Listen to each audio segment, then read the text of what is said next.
Hello and welcome to the 8th session of Java video series. In this session we will understand about anonymous arrays in Java. So to understand anonymous arrays, consider that we are going to a place that we have never visited before, right? And to go to that place we have consulted the Google map. So we took out a route to go to that place and we started our journey. So while making our way to the destination, say we got confused in between, and to avoid delays and to get lost, what we did, we asked for the directions from a person which we have never met. So that person helped us out in finding a correct route to the destination that we were trying to reach at that time. Then we make our journey back to the correct path and we reach the destination. Now, during the journey, if I ask you a question that what was the name of the person who helped you in reaching to the destination, the answer will be a plain that we don't know the name of the person. But that person has helped us in reaching to that particular destination. So that person being anonymous to us has an importance at that time, right? And it was required for that time only, and after that time it was not required at all. So that was the case of an anonymous person. Similarly is the case for the anonymous arrays in Java. Sometimes we need arrays just for some particular calculations inside our program. So we are not really required to name those arrays. We are just required to have the elements of the arrays. We are required to make some calculations on those elements and then have some results or have some output related to that particular anonymous array that is used at that particular moment only. So that is the concept of anonymous arrays. So anonymous arrays are basically used, or they are used in just for once. So they are one-time usage kind of thing in Java. So this is one thing about anonymous arrays. So to begin with this slideshow, let me quickly move on to this and let's begin the slideshow. Okay, this is the slideshow, right? And the main purpose of anonymous arrays is just for instant use. So this is what we have discussed, like that person. So is the anonymous arrays, just the instant use, and after instant use there is no use at all. So there is no requirement to know the name as well. Then we can create anonymous arrays. To create anonymous arrays, the method is very simple. What we can do is we can use a new keyword, because new keyword is required to create objects, and we know that arrays are objects. So new is required. Then we define the type, or the type of array we need, int, char, boolean, what kind of array we really require, and then the array sign, and then the elements of the array. So if this is an int, then the element should be of type int as well. So this point should be taken into consideration. All the other syntax should also be taken into consideration. So this is how we can create the anonymous arrays. Now if we move further with the slide, we will find that while creating anonymous arrays we must not specify the size, otherwise we will get compile time error. So it is mandatory that we must not specify the size. If we are trying to specify the size, then the compiler is going to flag an error, right? It may not be a sensible error, but in the end it's a compile time error. So that part being said, that the next point says we can create multi-dimensional arrays as well, anonymous arrays as well. So we have created one-dimensional arrays. Similarly, we can create multi-dimensional arrays. Just in case of one-dimensional arrays, we have one square bracket pair. In case of multi-dimensional arrays, we will have, say for example, if I want to use 2D array and which is anonymous, then I'll have to use two square brackets or two pairs of square brackets followed by the curly bracket pairs, right? They must be matched, and there is some comma, and then there is curly braces. Proper syntax should be there, proper format should be there. So to declare two-dimensional anonymous arrays, so this is the part where we have discussed that we should not specify the size in the beginning. So to next quickly move on to the anonymous arrays, 2D arrays. So anonymous 2D arrays, two square brackets, then a curly braces, opening and closing, and then curly braces opening and closes for one D array, and for another D array, another one D array, one more opening and closing curly braces. The elements inside the array should be separated with comma, and arrays within itself should also be separated with comma, like this. So this is the syntax for naming the anonymous arrays. This is also the syntax for naming, non-anonymous arrays, or arrays which we name, but in the end we have to provide the name.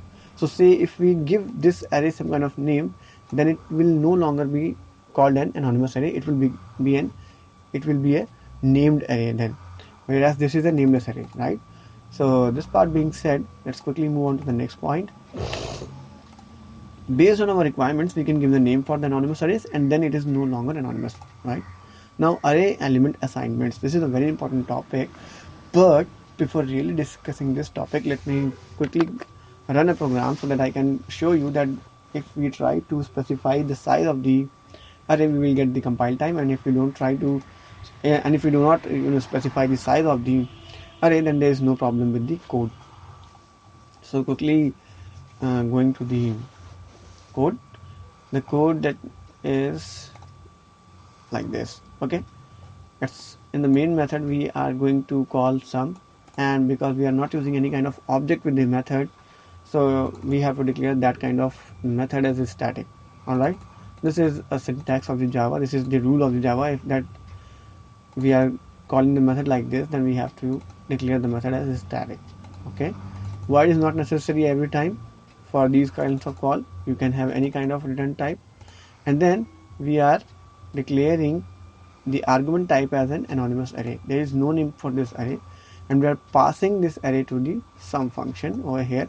So inside the sum function we have to catch this array, and to catch this array we are declaring a 1D array. We are declaring 1D array. We are not creating over here, we are declaring, right? It has the capacity to catch this array. So this is caught over here, and then we have declared a local variable. Any variable which is declared inside the method, this is the method, right? Any variable which is declared inside the method is a local variable, right? So local variable total is declared and initialized to 0. After that, for loop, this is a for each loop, right? It's a special kind of for loop where it is going to fetch each and every value present inside the array, right? This is an array, and it is going to contain 10, 20, 30. So this for loop has the property to fetch each and every element of this x one by one. So it's going to have the first value of x1 when it will be executing for the first time, right? How the incrementing process going on, how the initialization of for loop going on is not the part with the for each loop or specialized for loop or enhanced for loop. There are many names related to it, right? So we are not really concerned about those parts. What it does is basically it takes each element one by one inside the array. It can be object array, it can be primitive data type array like this, right? And then it's going to and then we can really work on those elements according to our needs. So here we are totaling the array. So total, as we have said, total equals to total plus x1. This is the element that is present for the first time. So 10 will be present, then 20 will be coming, then 30 will be coming, and then the total will be stored into the total.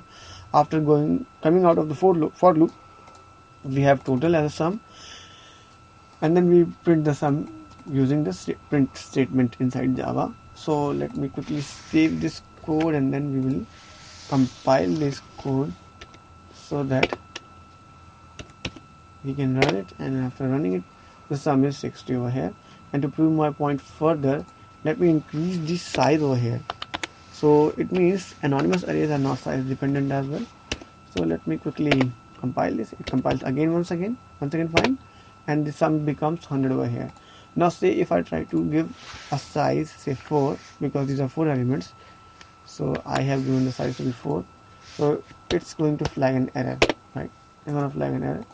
Actually 8 errors are there, so it's a whole lot of errors. So we should not specify the size in case of anonymous arrays.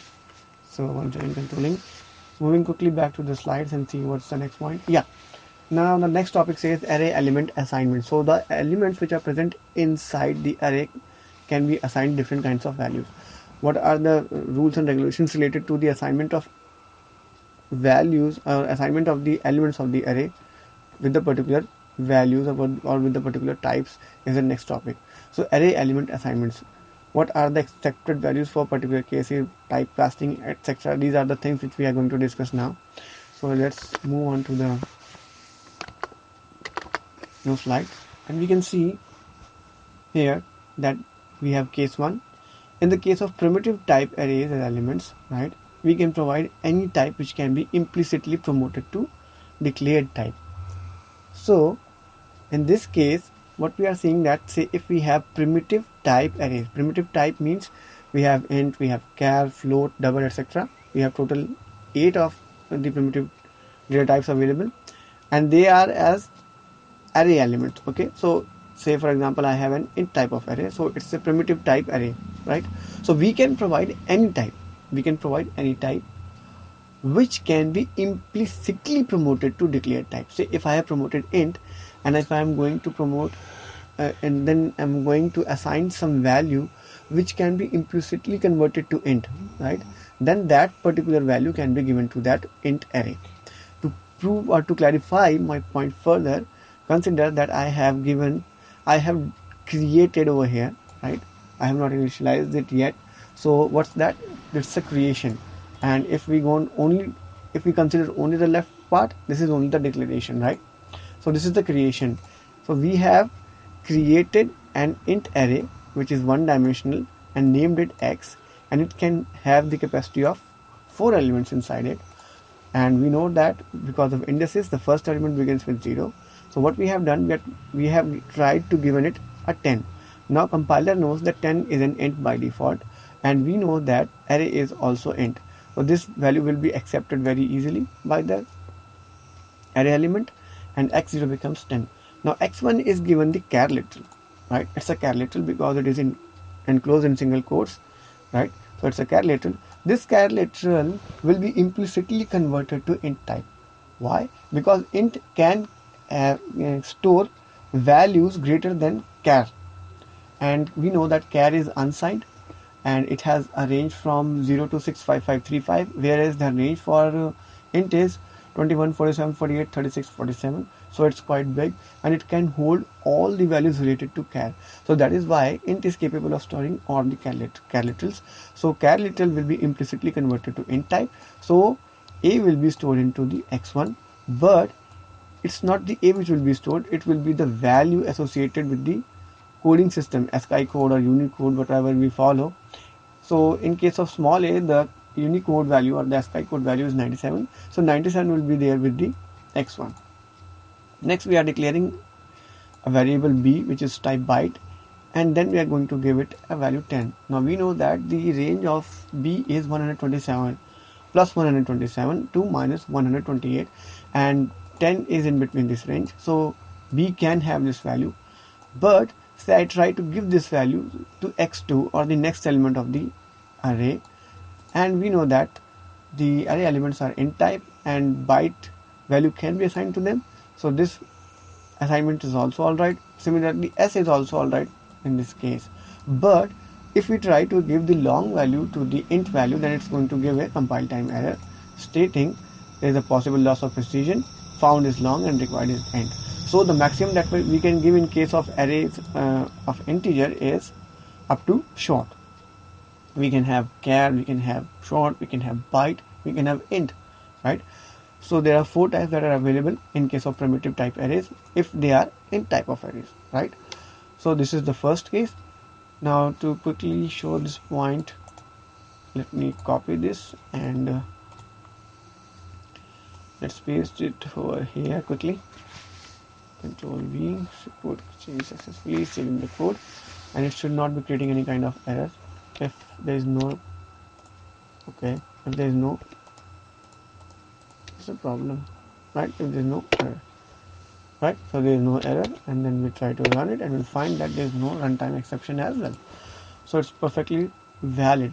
But say if I try to give long value to the int value, then we have studied this point a lot of times in the previous video sessions, and if you haven't watched the previous video sessions, I would strongly recommend you to do so before going further with this session, right? Or please clarify your points from any site or any video series you like. So Let's save the code so that changes reflected should be seen. Yeah, right. So Java C test.java is going to give error of possible loss of precision, required and found on, right? Correct. Now moving on further with the slide, we have seen the first case. Now coming to the other points. So byte will be automatically converted to short, right? Because short can be held by short and short can be held by int. So short will be implicitly converted to int and byte can be implicitly converted to short. So the hierarchy goes like byte, then short, and then int, right? So int can have byte and short. Char will also be converted to int. So char can be converted to int, but char will not be converted to byte or short. Why? Because char is unsigned. Char is unsigned, so it cannot hold negative values. Whereas byte and short are both signed data types and they can have negative values. So that's why there is no possible conversion between char, byte and short. But int can have all the positive values associated with char. That is why the conversion between char and int is implicit, right? So int can accommodate all the unsigned char values. So char can be converted to int automatically. Maximum allowed type is int because in case of int, the maximum is int. In the case of float type arrays, right, the allowed data types will be what? Byte, because byte can be given to float, then short can be given to float, then int can also be given to float, then long can be given to float, and then float can be given to float. And because char can be given to int and int can be given to float, similarly, indirectly, char can be given to float as well. Now, this being said, let's move on to this next case. In the case of object type, say, so far we have discussed about the primitive types, int, char, long, byte, short. So now let's discuss about the object type. So in the case of object types, arrays of array elements, right, we can provide either declared type objects or its child class object. So to clarify this point, because we have not studied a lot about the inheritance concept, I'll try to make it simple as much as possible. So byte will be, we have discussed this point. In the case of float, type arrays will be byte, short, char, int, long, and float, because float can also be given with the value of float. Now case 2 states that we can have object type arrays. In the case of object type arrays, say we have an object over here, right, and then we have another object, then we are going to create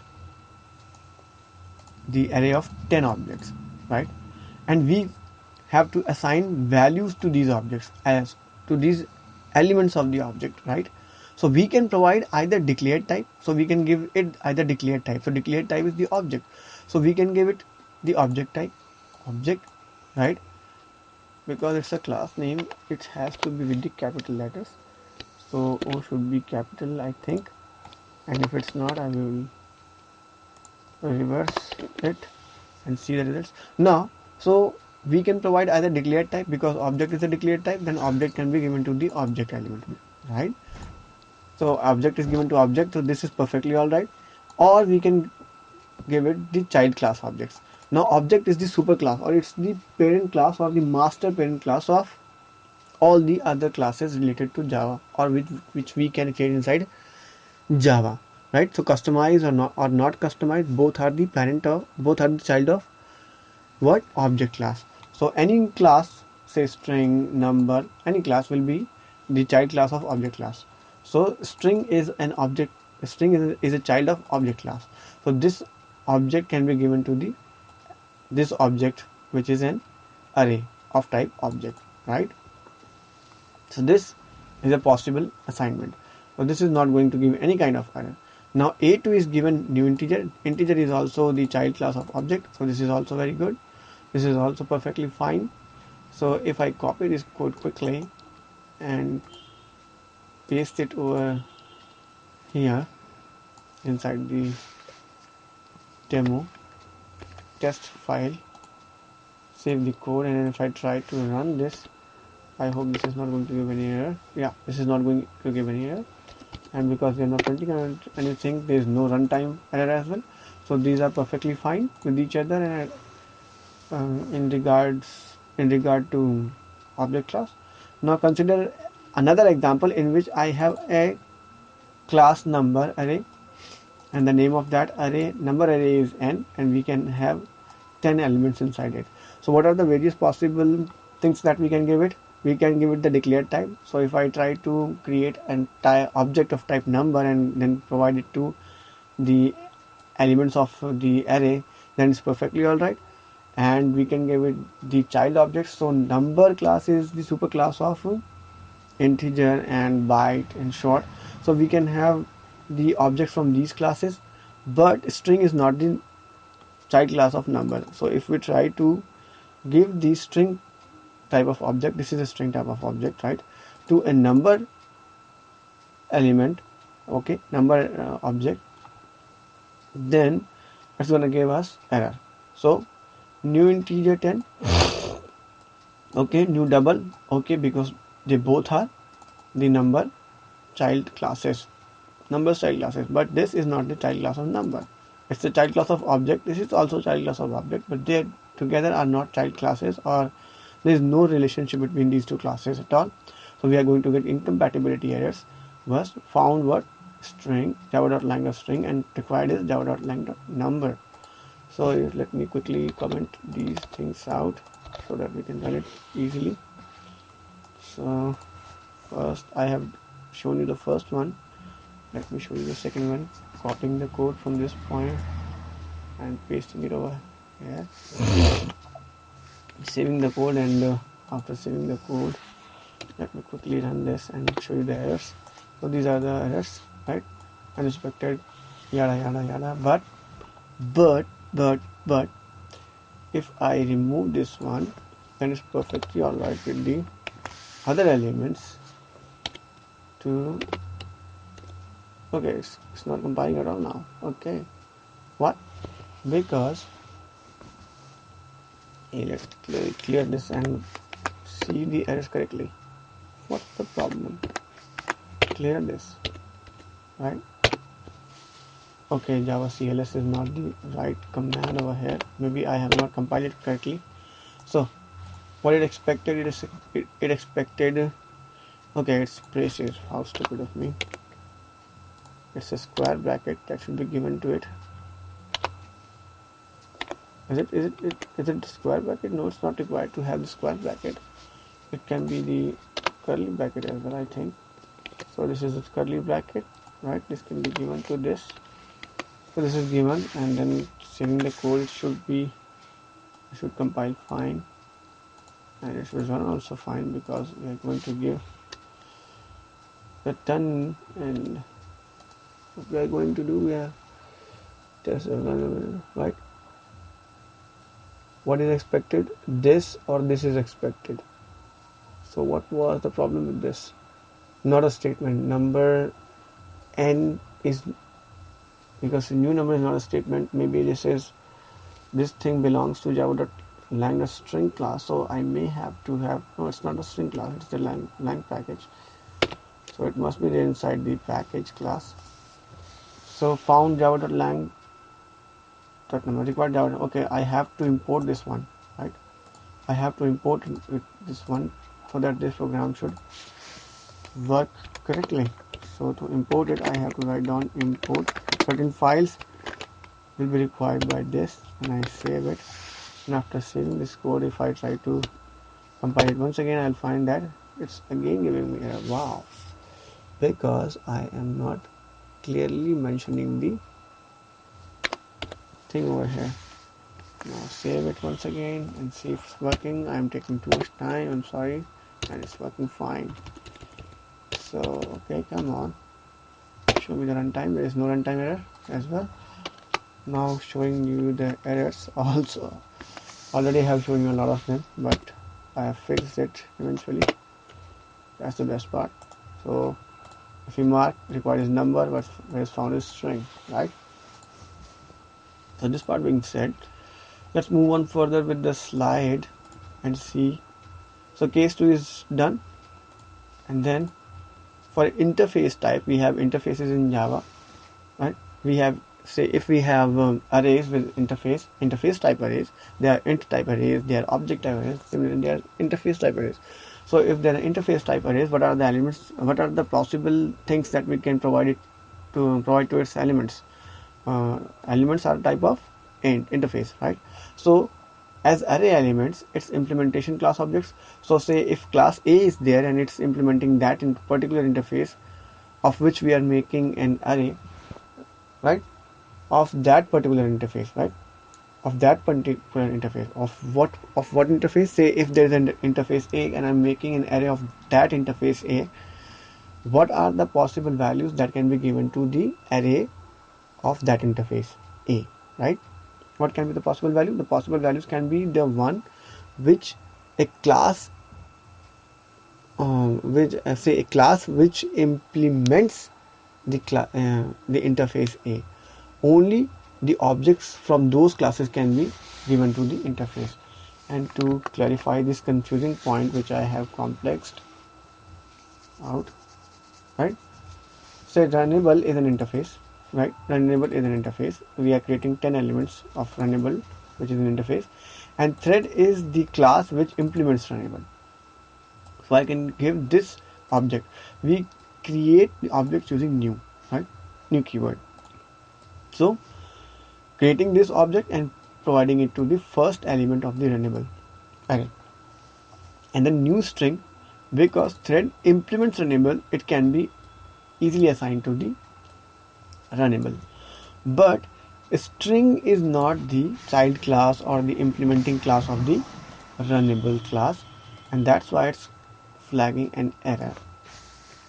So if I quickly save this and try to compile back, I will have an error stating in required runnable found string. And if I quickly comment this line out and try to compile once again, I will find that there is no error at all, and besides that it's going to run perfectly. Okay, so there is no runtime and there is no compile time error related to the interface case. Now array types and then allowed types, right? So array types and then element types. If there are primitive arrays, say int, char, short, so any type which can be implicitly promoted to declared type. So if we remember the series, what we find that byte can be converted implicitly to short, short can be to int, int to long, long to float, float to double, and similarly from char we can directly jump to int. So char to int, and then it's going the same way from long to float to double. So similarly char can move the same line as well. So this is all about the implicit conversion. So for primitive data, any type which can be implicitly promoted to declared type. Now object type array, it's either declared type, we have an object type array, so the object we have declared, so we can either provide only those kinds of objects, or we can provide the child class objects, the classes which inherit from those particular object classes, right, or from the parent classes are the one that can be, are the objects that can be given to the those types of arrays, right? So if there is object A, or say there is a class A, super class A, and there are two child classes B and C, then objects from B and C can be given to A. Okay, now abstract class data types, we know that there is no possible way to create an object for abstract classes. So objects for abstract classes cannot be created, but abstract classes can be inherited. So an abstract class can be a super class to another class, and that particular class which is inheriting from the abstract class can have the objects, and those objects can be assigned to the abstract class type arrays. Okay, now interface type arrays, classes which implements that particular interface, right? Those objects from those classes can be given to the that interface arrays. Now coming to the next point, array variable assignment. So this is something about the constant we are giving to the array elements. Now say I want to give some kind of variable to it. So what are the various possible variables assignments that can be done in case of arrays? So element level promotions are not applicable at array level. That is, say if I have a character element and I am trying to implicitly convert into convert it into int, then it's perfectly alright with the Java compiler. But say I have a character array and I'm then trying to give it to an integer array, then it's going to flag an error, right? I have a character array and then at the other end I have an integer array, and then I try to give the character array to the int array, like in case of primitive data types. So in case of array, the conversion is not possible, or the assignment will not be possible. And to further prove the point, let's see if there is an example related to this. So this is array types, array variable segments. So this is an array of type int. It has the elements over here, right? This is character type of array, char array. We have assigned values to it as well.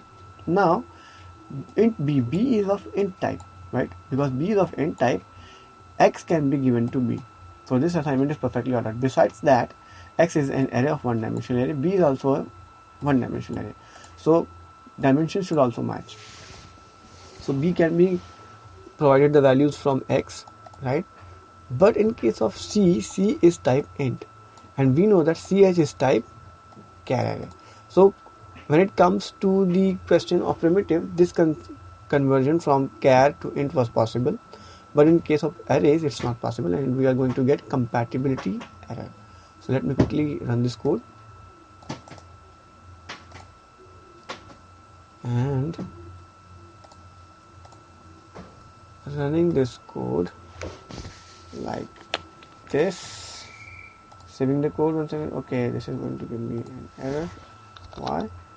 Because I have not copied correctly. So let me quickly copy these lines as well, copy and paste it over here, saving the code and then running the code once again here. Okay, fine, we find one single error, incompatible types, int array is required, whereas char array was given. So if we just comment this one line out, we should not be getting any kind of error. We are not going to get any kind of compile time error, and there is no runtime error as well, right?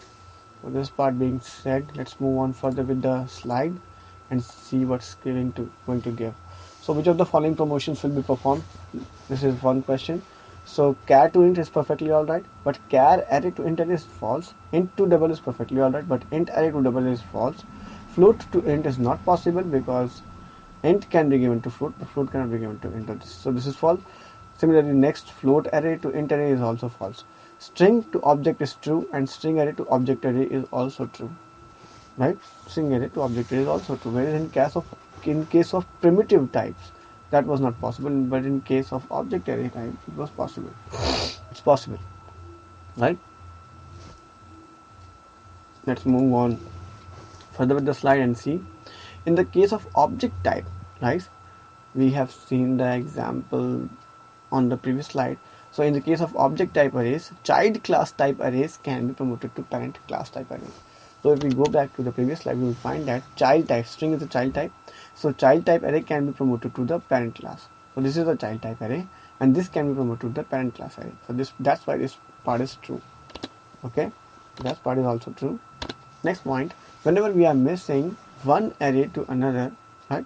Sorry, whenever we are assigning one array to another, say I'm trying to assign one array to another, internal elements won't be copied. So the elements that are present inside both the arrays will not be copied. That is, say if I have an array x1 and I have 10 elements over there, and then I have array x2 and then I have 10 or say 100 elements in this second array, then, and if I try to assign one array to another, then the elements from the one array will not be copied to the second array, right? This is another part. Let me see if there is any example related to it I have done. Yeah, okay. So this was the question that we have done so far in case of this. So this is the case. We have string array containing A, B, C as the elements, and then we have the parent of the string, and we can plainly assign the array of a string to the array of objects, right? So that was the last point. This was the last point, and this is perfectly alright. And to prove this, let me quickly run this one out, and to do this I have to save the code, compile the code, fine, and it's running. So it means that there is no problem assigning the child type array to the parent type array. So this part being said, next case says that say if I have an integer type of an array containing these elements, and then I have another array containing only 2 elements over here, and then in the next step I try to assign A to B and B to A, then it doesn't mean that the values from B will be copied to A. So that will make A, if this was happening, then A would have been 70 and 80. And then in the next step, what we are trying to do, we are trying to assign the elements back to A. It means then both the arrays will be having the same kind of the elements, but this is not the case. Only A is going to point to the 70, 80. In the first instance, A is pointing to this array. In the second instance, when this statement will be executed, A will be pointing to the second one because B is pointing to that, and we have assigned the value related to this. And then B is assigned the value on which A is pointing. So A is pointing to B, and now B is pointing to what? B again. So B will also be pointing to 70, 80, and A will be pointing to 70, 80. And because the reference to this array is removed, this is eligible for garbage collection, right? So if we just copy this paste code and just paste it and tell you that this is true, saving the code and running, and there is no problem. Besides that, there is no problem at runtime as well. You can see that. Moving on to the next topic, just reference variables will be assigned. Okay, so A will be assigned to B, and because reference of B is assigned to A, that's why B equals to A will have no effect, or there will be no effect on the output if you try to print the elements of the array. Now case 3 said whenever we are assigning one array to another array, the dimensions must be matched. So say if we are assigning one array of type 1D, and then the other array should also be of type 1D. 2D, 3D and the array will not be accepted by 1D array, or the assignment will be failed. In place 1D int array, we should provide one dimensional array only, right? If we are trying to provide any other dimensions, then we will get compile time error. Okay, if we try to give it a 2D or 3D, then it's surely going to flag the compile time error. Let me see if there is any example related to this. Oh, there is one example, right? We have a 2D array over here, and we have created this array, and then at A0 is pointing to 1D array, right? Because this is first element of this, and this is a 2D array. So first element of this will be pointing to the 1D array, right? 1D array, and not the element itself or the 2D array. Because it is pointing to 1D array, we have to provide here 1D array. So that is why we got the error. Required is 1D array, whereas found is 2D array. So this is an incompatibility. Now A0 equals to 10. We require 1D array, whereas we are giving an element or a data type. So what we found an int and required is this. So let me quickly copy this code. And if let me also discuss this case. A is equals to new int 2, and now this will be the correct one. The last one will be the correct one. So let me go back to the file and paste it and quickly comment these out. Quickly Control Z and comment this out as well, and save it and see what's gonna happen. It's gonna give us at least 4 errors or 2 errors at least. So these are the errors that we got. Incompatible types, required this and found this. In the second instance, required is array, whereas found is int, right? So these both are cool with each other. Now if we remove this as well, save the code and once again run the same, we will find no errors, right? So this assignment is perfectly alright. So for 2D array, the first element will have the 1D array, and after 1D array will have the elements, right? For 3D array, first we will have 2D arrays, and from 2D array we will be going to the 1D array, and then from 1D array we are going to the elements. So this is array of array concepts. So whenever we are sending array to another array, both dimensions and types must match. So in the first case, we have assigning one array to another, dimensions must be matched. Now in the second case, what must match? Just dimension and the type. So if it's an int, then the other assigning or the other assignable array should also be an int. Otherwise, there will be a incompatibility error, right? So class test. This is the question, right? This is the question, right? So whenever we are assigning one array to another array, this is blah blah blah. We will get compiled error, right? Now, whenever we are assigning one array to another array, both dimensions and types must be matched, but sizes are not required to be matching. So what should match? Dimensions. If there is 1D, then the assignment should be from 1D. If it is 2D, then assignment should be from 2D as well. And then there is another thing, which is type. Say if this is 2D array of type int and another one is a 2D array but of type char or say type of boolean, then it's not also going to work at the same time. Although their dimensions are same, but their type should also match. So this is one thing. And it is not required that their size is also match. Say if 2D has a size of 12 elements, then it's not necessary that char cannot afford a size of 10 elements. It's perfectly alright with the char as well. But again, int again, right? Int again. So it's perfectly alright with the two ints to assign values to each other. But in the end, it should be the dimension should be same and the type should be same. So this is about the slideshow. Let me quickly run through the available programs. Okay, so sizes are not required. Okay, cool. Now there are certain questions which are asked inside the interview room, and I would like to discuss these questions with you now because it's time. So the first question is class test, then main method, and then from args we are trying to fetch the args length and trying to loop that many times inside the for loop, printing the args every time which we pass inside the argument. So let me quickly copy this code, right? Copy this code, and after copying this code, let me quickly paste it over here, and I think I have copied the whole lot of the code. And saving the code once again. After saving, let's compile it. It compiles, and then what's the problem? Let's give it the args or the arguments, command line arguments. This is what it is expecting for now. So we are giving 3 over here. So args0 will be having, so this will be having length, args.length will be 3. So it should print as A, B, C, right? But the scenario is A is printed, B is printed, C is printed, but then exception inside main, array index out of bound exception. How this happened?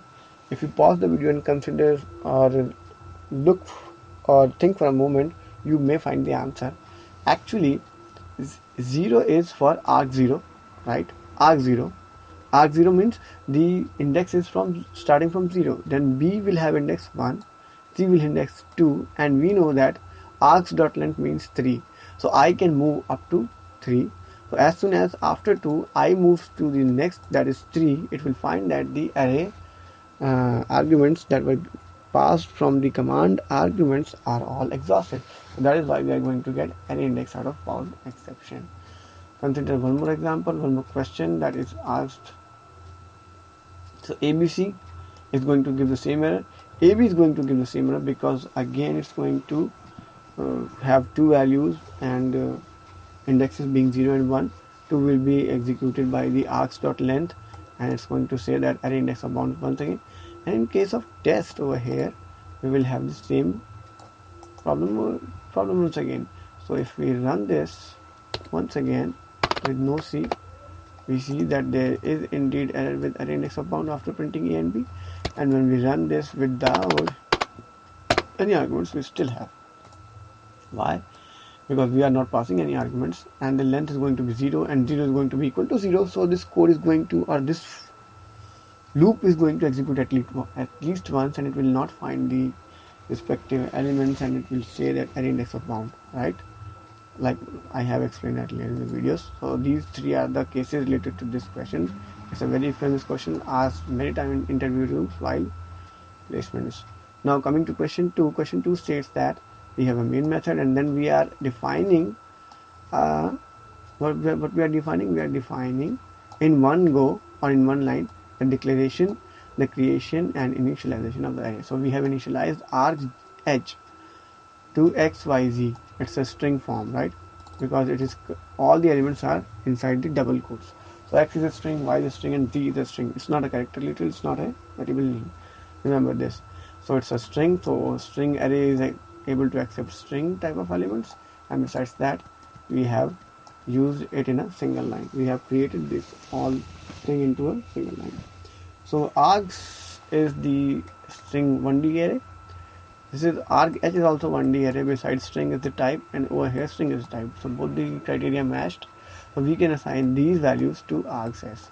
So what we can do, we are not going to copy, or there is no requirement of copying the elements from one array to the another array.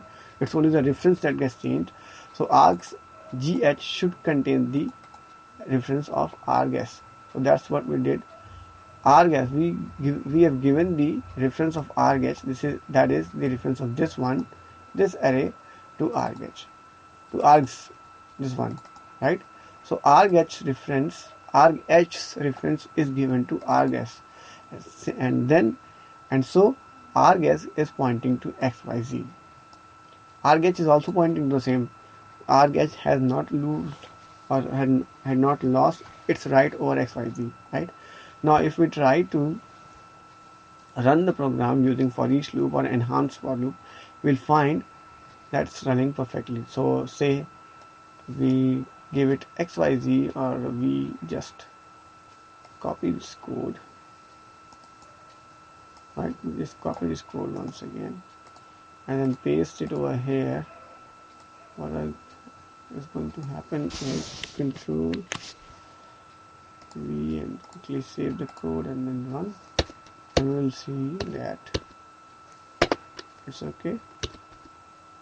Now I'm going to give it an ABC, but it has the address of xyz, so xyz will be there, right? And if I go with AB, still xyz will be there, and if I do not give it anything, still xyz will be there. So the reference change and the values too. So this part being said, let's move on to the further question. The further question states, okay, we have discussed the question already. So this is all about the anonymous arrays inside Java. Please comment in the section below, and your comments are very much important for me. Apart from this, I'm going to do some videos on arrays, so it means we are not yet finished from the arrays. So thank you very much for listening. Have a great day, and bye.